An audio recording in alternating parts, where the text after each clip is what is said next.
It's time for the Jim and Terry Show.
Heidi-o, it's the Jim and Terry Show.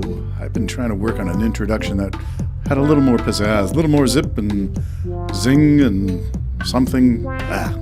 Clink, clink.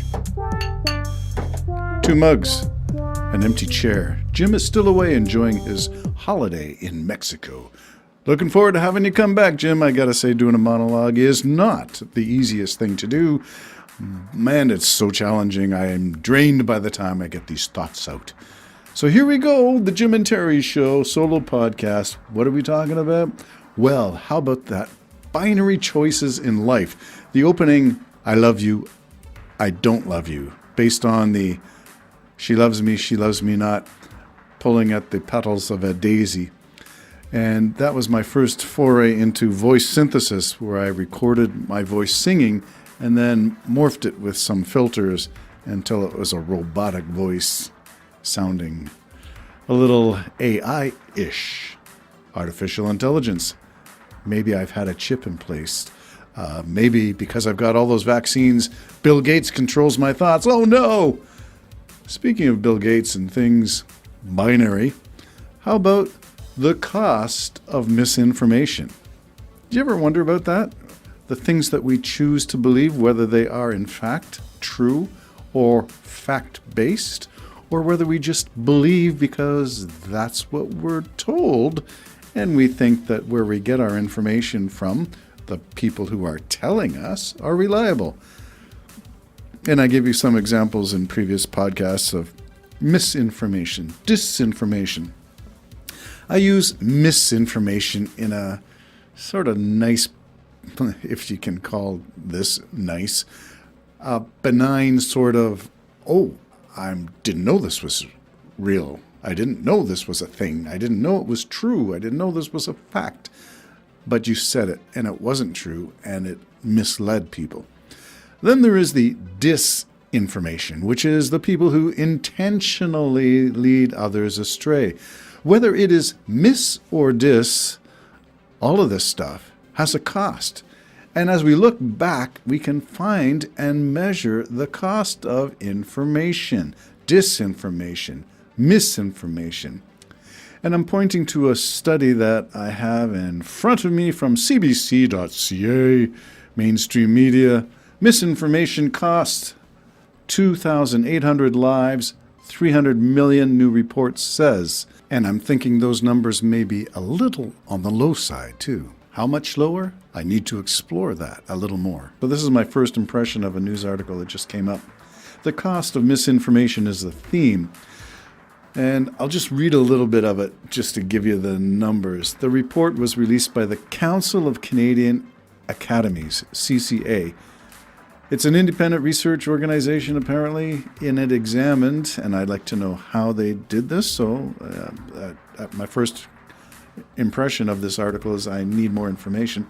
They examined how misinformation affected COVID infections, hospitalizations, and deaths between March and November of 2021. And the authors go on to suggest that misinformation contributed to a phenomena that we sort of nicely labeled vaccine hesitancy. For how many people, how many Canadians fell victim to this? 2.3 million Canadians. And I don't know where the source is for that, so I need to see what the survey was or what question was asked. Was it upon hospitalization that people were asked, did you get vaccinated, yes or no? And was the reason you didn't get vaccinated because you were not sure of the efficacy or the health ramifications of being injected with mRNA or whatever vaccine you chose? Well, lots more needs to be made clear to me, but the bottom line is nearly 3,000 lives, 3,000 Canadians didn't need to die or lose their lives.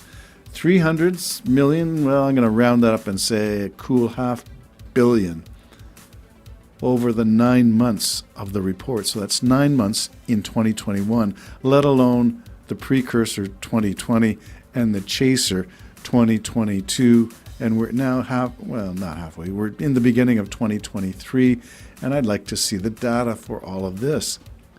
But be that as it may, with all my questions, the authors suggest that vaccine misinformation contributed to an extraordinary number of Canadian deaths.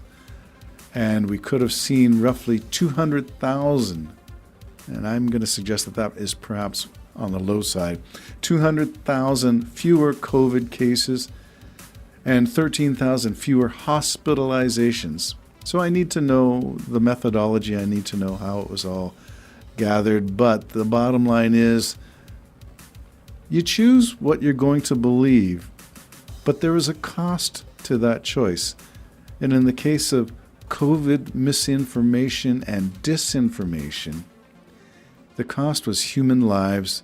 The cost was worn out, broken hospital systems trying to accommodate rampant infections and hospitalizations, ICU use, ventilators that needed to be shopped around because we didn't have enough available in certain institutions. The disparity between urban centers and rural centers. The rural centers seem to be sheltered by and large from infections, and urban centers, Montreal, Toronto, Ottawa, Vancouver, Calgary, all seem to be hit with greater infection rates and greater mortality.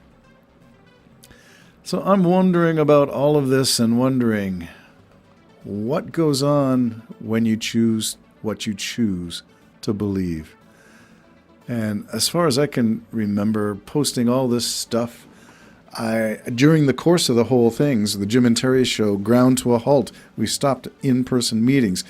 We followed the process where we were told safely social distance, so we measured out a big picnic table and sat on either end. Then we had to have face coverings, and we didn't know what kind of face coverings, and then we learned the research about hospital masks, and then particle size. COVID needed a certain size micron filter, so we went to KN95s, or at least I did. When infection rates went up in areas in which we live, we decided to Skype. We responded as best we could to the information that we were supplied. But other people did not. Other people decided that masks were an infringement, not a safety measure, an infringement upon freedom and rights. And those people, by the way, are still gathering outside of a hotel and restaurant in Hamilton with American flags among them, as well as the usual kind of rage against the machine kind of displays of the trucker convoy of 2021 or 2022, sorry. No, I think it was 2021. Whatever it was. Well, there is a cost to believing this stuff. The protesters are still at it, but their little data, the sheep, was not right. There is a cost to believing this stuff, and the cost seems to be about $500 million in healthcare and burned out hospital systems and nearly 3,000 unnecessary deaths.